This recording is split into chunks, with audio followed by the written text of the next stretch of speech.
Coldrif இருமல் syrup விவகாரம் தொடர்பாக தற்போது மருத்துவர் கைது செய்யப்பட்டிருக்கிறார். மேலும் விவரங்களை எமது செய்தியாளர் ரமேஷ் வழங்க கேட்கலாம். ரமேஷ், இந்த விவகாரத்தின் பின்னணி என்ன? முழு விவரங்களை பதிவு பண்ணுங்க.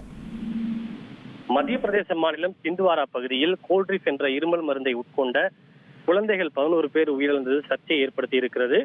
இந்த விவகாரத்தின் பின்னணியில் அரசு மருத்துவரான பிரவீன் சோனி என்பவர் தற்போது காவல்துறையால் கைது செய்யப்பட்டிருக்கிறார். இவர் திராசியா பகுதியில் தனியாக கிளினிக் ஒன்றை வைத்து நடத்தி வருகிறார்.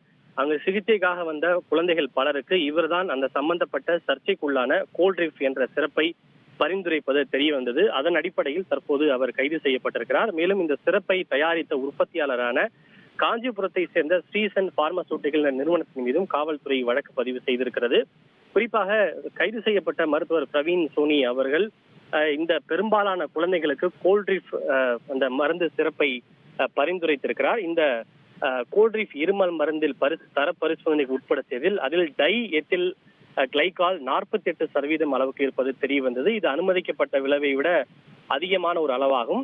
நச்சுத்தன்மை வாய்ந்த இந்த ரசாயனம் என்பது சிறுநீரக செயலிழப்பு மற்றும் உயிரிழப்பு ஆகியவற்றை ஏற்படுத்தக்கூடியது என்பது குறிப்பிடத்தக்கது. விவரங்களுக்கு நன்றி ரமேஷ்.